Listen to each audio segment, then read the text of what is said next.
Get nostalgic. What's up guys, Sean from the Lair here. Thanks for tuning into this video.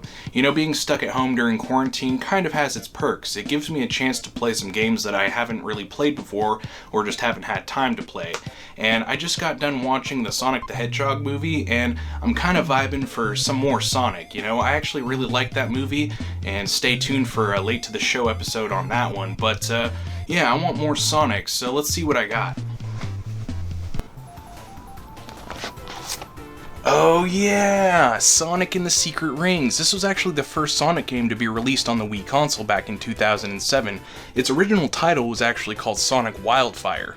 The Secret Rings was also the first in the quote-unquote Sonic Storybook series, along with the sequel called Sonic and the Black Knight. I haven't played that one, so maybe after I beat this one I'll pick that one up. Sonic and the Secret Rings was actually the result of an aborted attempt to port the Sonic 06 game to the Wii console. Producer, writer, and director Yojiro Ogawa wanted Secret Rings to tap into the Wii Remote's capabilities. He ended up choosing the theme of Arabian Nights, utilizing many elements from the story within the game's setting, characters, and music. There was also supposed to be a third and final game to complete the trilogy. Sega held an online poll for fans to vote on which genre they wanted to see the next game be. The three different genres that people could vote on was Wild West, Haunted House, or Greek mythology, which ended up being the winner for the poll. Even though both games sold really well, we never got that third entry. I wonder why. Looks like I have a lot of stuff to play through, over 100 missions set in scorching deserts, prehistoric jungles, and more, so let's see what Sonic and the Secret Rings is all about.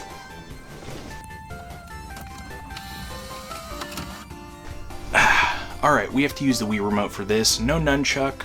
It utilizes the Wii Remote's motion controls. I'm not really sure, I haven't played this game before like I said earlier. So let's see if this gimmick still holds up in present day.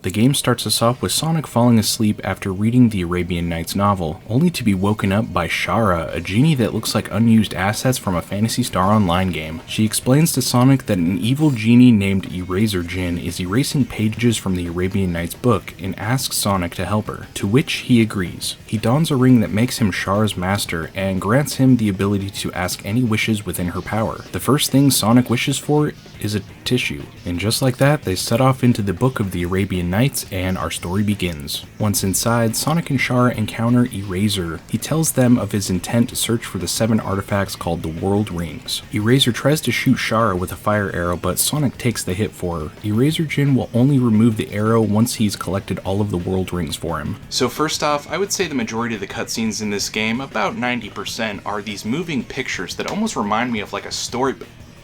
Oh! We're dropped into the very first stage, which is a tutorial stage called the Lost Prologues. From here we get the basic controls of how the game works, because it does use that motion controls to move Sonic left and right. He moves perpetually forward though, so that's the only aspect of him that you don't control, which is understandable because it's the very first Sonic Wii motion game. And yeah, it'll take some time to get used to, but I'm going fast and it feels like a Sonic game. Not including the prologue stages, there are 7 worlds in total: Sand Oasis, Dinosaur Jungle, Evil Foundry, Levitated Ruin, Pirate Storm, Skeleton Dome, and the Night Palace. Each time before entering a level, you'll be asked to equip a ring to which you can customize by adding special skills earned from gaining experience and leveling up. And there is a ton. Some can be used to give Sonic more control, like smoother left and right turning, and others will add fire effects to current abilities. Each world consists of multiple different challenge levels that either have you racing head-to-head against a sprite, ending a level with a specific amount of rings, collecting items hidden throughout the map, or taking no damage.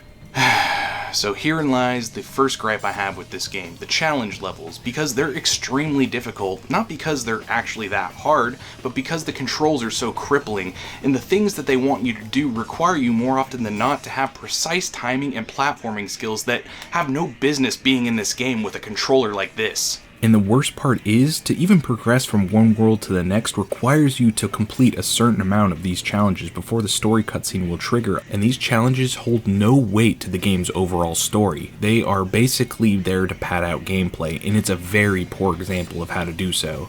Another way that the Secret Rings utilizes the motion controls is when attacking. By having Sonic jump into the air will make a target show up on an enemy. As soon as the target goes from green to red, you want to thrust the Wii remote forward and you'll do a homing attack. That's all fine and dandy, but there is a ton of times where the lock on target just never shows up, causing you to fall to your death. And after a while, it really starts to wear on your elbow and it becomes exhausting. Fuck! Eventually you'll run into some familiar characters like Tails, Knuckles, and Robotnik. Each one goes by the name of a different storybook character such as Alibaba, Sinbad, and might I add that Dr. Robotnik wearing a turban is probably the greatest thing I've ever seen. And after talking to or helping them out, you'll never see these characters again for the rest of the game. The constant halting of Sonic's speed momentum is a reoccurring theme in this game, and it gets to the point where it's almost brain hemorrhage inducing. It was at this moment that I obtained one of the 7 world rings, and as this cutscene played out, I was thinking to myself, Sonic and the Secret Rings, more like Sonic and the 7 Deadly Sins, and then Sonic said this. It might even open the gates of hell! But as you continue through the game, you'll find levels sprinkled throughout the worlds that make the game fun again, almost instantly followed by something that pisses you off. I found myself enjoying the first and last levels of each world because those ones are usually a part of the story and always seem to have those really cool awe-inspiring sections of the level, which nowadays that novelty is really worn off, but over the years it's kind of grown on me all over again. Or maybe it's because the majority of this game is garbage, and it makes those rare fun parts of the game more enjoyable than they actually are. So after hours of dying from unfair controls, joint pain, and rage-inducing gameplay, you'll finally reach the Eraser Djinn in the Night Palace, where you must take him head-on in a boss fight. It's basically like all of the other boss fights in the game, where you run around a track either being chased or chasing the boss, waiting for it to do its attack patterns before having a split-second window to do damage. And this boss fight is still frustrating to do, even with all of the practice you've had up until this point, but just be patient and you'll win. After Sonic manages to obtain all of the world rings, Eraser convinces Shara to give them to him. To try and keep them out of Eraser's hands, Sonic wishes for Shara to do what she truly thinks is right, and she collapses on the ground as her mind cracks due to her conflicting emotions. Women. Am I right, fellas?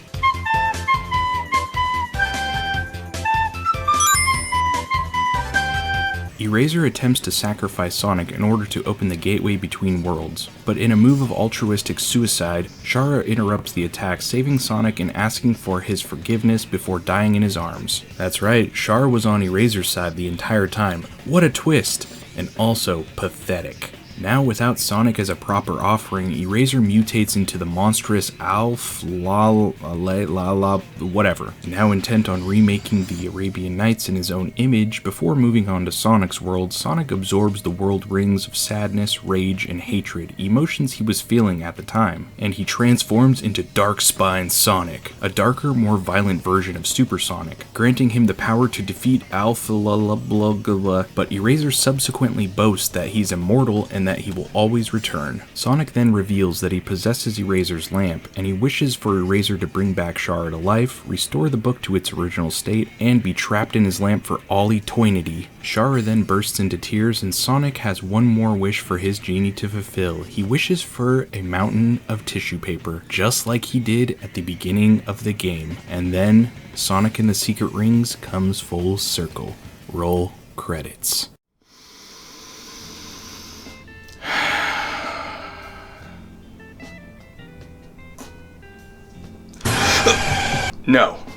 No, I won't destroy it.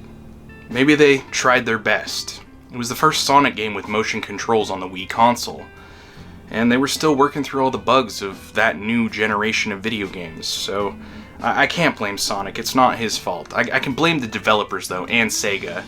This should have never been released in the state that it was in, and I know some people actually really like this game, but I don't understand it. I hated this game. You know, and it had its moments. There were some fun times in it, but the majority of those fun times were shadowed by all of the shitty times that I had with this game. I wouldn't consider myself a Sonic fanatic by any means, but back in the day, I was a mega Sonic fan, and I wish I loved anything today as much as this little guy loves Sonic. And I'm man enough to admit that old Sonic is dead and gone. It's new Sonic from here on out. But that doesn't mean the games always have to be crap like this. There have been some good new Sonic games, and I can't really name any off the top of my head, but there's no reason why this game should have been released in the state that it was in. It was brutal to get through this game, but I did it. I didn't want to let this piece of shit beat me. So, I wasted 10 hours of my life trying to prove it wrong, and I did. What have I accomplished? Well, really nothing. Will I ever get this time back? No, because you never get any time back. And with that being said, I hope you guys enjoyed this video. Thank you so much for tuning in.